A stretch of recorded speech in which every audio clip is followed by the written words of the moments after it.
Welcome to Own Your Wellness. This is episode number 4. This podcast is an ongoing conversation about health, healing, and the choices we get to make along the way.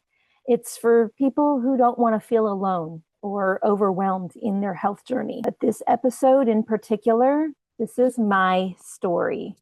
It's not a highlight reel, and it's definitely not a miracle fix. More like the long, uncomfortable road from being told my thyroid is the worst they'd ever seen to learning how to take ownership of my health again. But I'm so happy to be here to share. It's actually what fueled options. If you've ever felt dismissed, boxed in, or just scared about where your health is heading, this one is for you.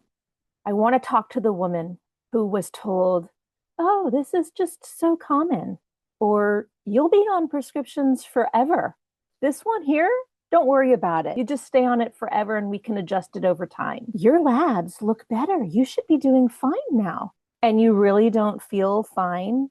You don't like what that means for the quality of your health or what implications or side effect could be. That's where my mind was. I was given a prescription for life, and I was so scared of what that meant. I was only 34 years old when that happened. I had 2 babies at the time, and I was a full-time working mama in the corporate world, trying to be the best wife and mom that I could possibly be. I was really in my mind thinking I was just trying to do everything right with my health, my family's health, my home, everything that I could possibly do. But what was really happening is adrenal fatigue was brewing. This wasn't just a term, adrenal fatigue. It was real, and it was affecting so much of how I was living. I went to the doctor for a checkup because I wasn't feeling great, and I thought I better get a checkup. When my doctor told me I had the worst thyroid she'd ever seen, I cannot even tell you what that did. That sentence is burned into my head. I could see her face like it was just nonchalant. Your thyroid is the worst I've ever seen. Burned into my identity about who I was. It took the shape of who I was going to become the next year, 2 years, 3 years, 5 years, 15 years. It really took space in my identity. And that happens a lot. At the moment that it happened, I was only 34 years old, which I thought was fairly young. I had 2 young babies. And I, on the spot, said, no. I questioned it. I asked, is there another option? Do I have to do this? Do I have to go on this prescription? I begged for alternatives. I was actually told, oh no, there's no other option. This is what people do. I'm on this prescription. I've been on it for 20 years. All my patients are. I trusted her. I mean, I was just desperate for answers. And she wore a white coat. She had 20 years of experience herself being on the prescription. She had given it to all of her patients. So despite hating her answer or her lack of having any other solutions, I trusted her. This was the window of opportunity that I could have pivoted. That could have been the moment where somebody said, you're diagnosed, this is what you can do about it. But because I was just doing what I was told, I was so tired. Have you ever felt like that? You just want somebody to tell you what to do so you can go do it. And I trusted this one doctor's protocol. This became the time I was unintentionally reckless with my own health. I wasn't ignoring my health, but I didn't know I had the option to pursue options. So I could have taken a different path, and my thyroid journey could have looked so much different. I started taking that little Synthroid pill, and every single day that I took that pill,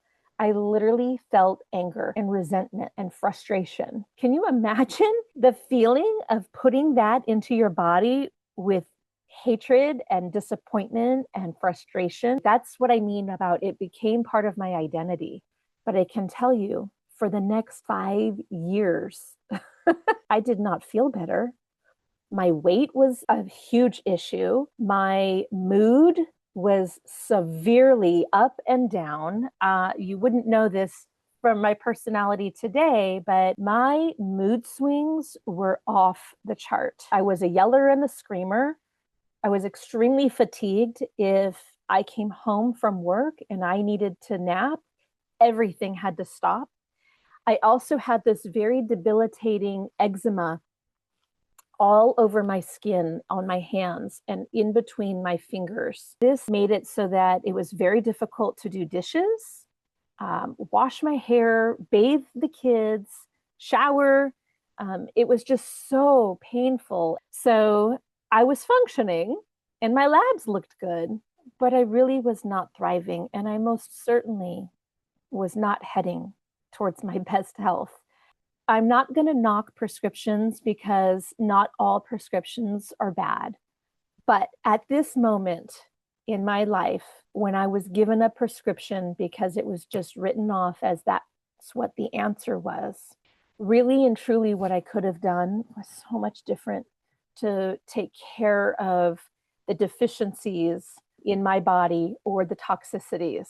If you saw my last podcast, I was talking to Dr. Weaning, and we were talking about the power of muscle testing and how we identify what our body is either deficient in or toxic in, right? And so we didn't even think like that. When I was given this thyroid medication, it was just here, this will fix your thyroid because your thyroid is what's wrong.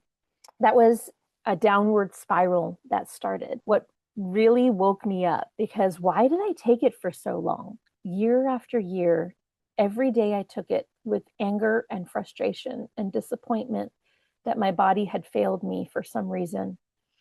But around year 5 or 6, I went to the dentist. It wasn't my thyroid labs that woke me up. It was my teeth, because I had never had a cavity my whole life until about 5 years into being on this thyroid medication. I went to the dentist and I had 3 cavities all at the same time. How did this happen? I was devastated. I had no idea. I actually started crying at the dentist, and they very nonchalantly said, "Oh, are you taking some type of medication?" And I said, "Yes, I'm on Synthroid." And they said, "Oh, yeah, lots of people who are on thyroid medication have calcium depletion, and therefore they're more prone to getting cavities." I was not even 40 years old yet. And I know a lot of people get cavities and it's not that devastating. So if I'm over dramatizing it, I don't mean to be. But for somebody who had never had them before and now all of a sudden had 3 cavities, this is when the light bulb went off. This is when I started to think, if 5 years on this medication has already depleted my bones to where I had signs of cavities, what's going to happen to my hips as I get older? That was the first thing I thought. I won't be able to run or walk or rollerblade or bike, all the things that I love to do.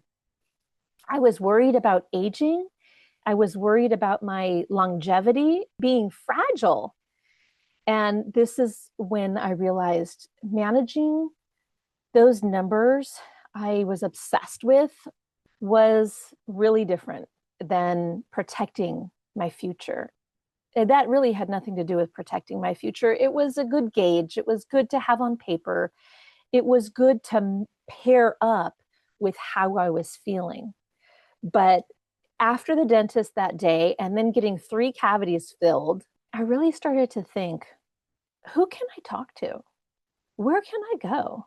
The internet was a little bit different. I did research on the internet, and all of the research at that time said that once you've been on thyroid medication for so many years, there's no way that you can get off this medication, that your thyroid would basically die. I can't wait to tell you the end of this story, because how many times was I told no?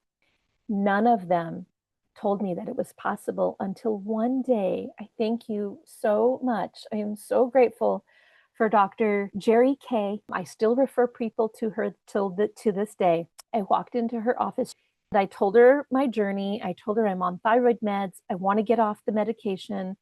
Do you think that you can guide me? Is this at all possible? And without hesitation, she said, it's possible. Tears rolled down my face. And I said, you're the first one to tell me this. What do I need to do to get off my thyroid meds? And she pretty much told me, strap in. This is not going to be a quick overnight fix. This is going to be a lifestyle change. Just hearing her give me the yes really is what gave me hope that I could change. It gave me permission to believe that options were possible. Options that were never possible before were suddenly possible, and I would do whatever I needed to do. So I listened to her. We needed to completely detox my body from all dairy, all alcohol, all sources of sugar. I did not know how I was going to eat from meal to meal. It was difficult. I felt very alone. Nobody around me was talking about this. Nobody around me was giving up gluten like this. So when at the time, it's more common now, I was angry, and it caused a lot of problems between me and my husband because I was very high maintenance. There was no real roadmap really out there. We stuck to this regimen and gave me some supplements to help with my adrenal health, liver, and kidney health. So I did that for about 2 years. It was not easy. I could go on and on about how angry I felt about it. Eventually, it turned to, I get this option. I get to do all these things in order to get the health that I'm looking for. The anger dissipated and the gratefulness took over. So about 2 years of doing this regimen, I was slowly weaning down on my medication, which was huge. I went from 100 micrograms down to 50. And I thought, wow, I was winning my war against my thyroid. This is where I really learned about lifestyle changes. Even though it took years to overcome, cravings took over my brain and my body. I was always looking for more thyroid support. And that's when I found the homeopathic drops that I always talk about. They supported your thyroid in a very natural way. Then I learned that there are tools and supplements that you can take to help make all of that easier. I now offer a tool that helps make it easier, faster, and sustainable and enjoyable. And I got down to technically 12 micrograms. I want to tell you, August of 2025, it's got to be 15 years into my journey, I went 100% thyroid medication free, which is a really big deal. I did this for my bones, for my grandkids, to be able to walk and bike and do all of the things, play cards down on the ground, these are all things that I love to do. I am now feeling so much more empowered. This did not happen because I was disciplined enough. It happened because I set the goal. I had the intention of finding an option to that prescription. When you are decided, you don't know how you're going to get there, but you find a way.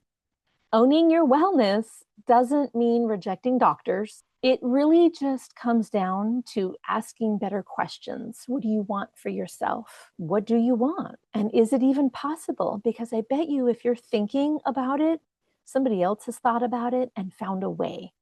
So that's what this podcast is for, to help share those stories, to show you that there is another way.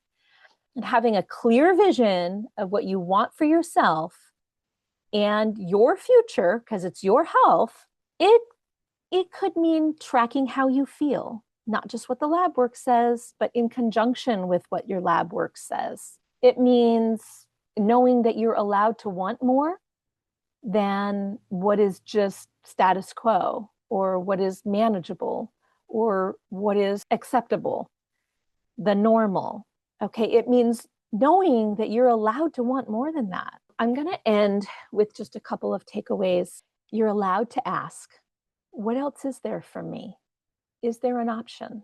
Your symptoms matter, and they are signals to listen to what can steer us into a different direction. I will be talking about feet and how feet are talking to us. to give us signals about what our body needs and what our body can use to get healthier. And my third takeaway is support. Support changes what's possible. What I did to change my thyroid was because that one acupuncturist gave me the support and hope that I desperately needed to stick to a plan and go seek more answers and go seek more solutions. Support changes what is possible. It may be people or a person, it may be tools, it may be different modalities, acupuncture, reflexology, sound bath. I mean, there's so many other things out there that are becoming more and more acceptable. Or it may be communities, a Facebook group where you can hear other people struggling from the same thing that you're struggling from. You can achieve great things when you have the support and build that support around you. So I'm going to close with, if this episode resonated with you in any way, whether you have a thyroid disease, maybe it's something else that you're struggling with, it's because some part of you knows that more is possible. And that's why this podcast is here. So if you want more conversations like this, true stories about options that people found to improve their symptoms, about health, your future, subscribe to Own Your Wellness, this podcast, and share it with somebody who needs to hear it, somebody who needs to know that there are more options. And stay with me here. We're learning how to take our power back. I hope you enjoyed this podcast. This is episode number 4, and I'll see you next time. On episode number 5, we will be interviewing a healthcare worker that may have options for something you've been looking for. Take care.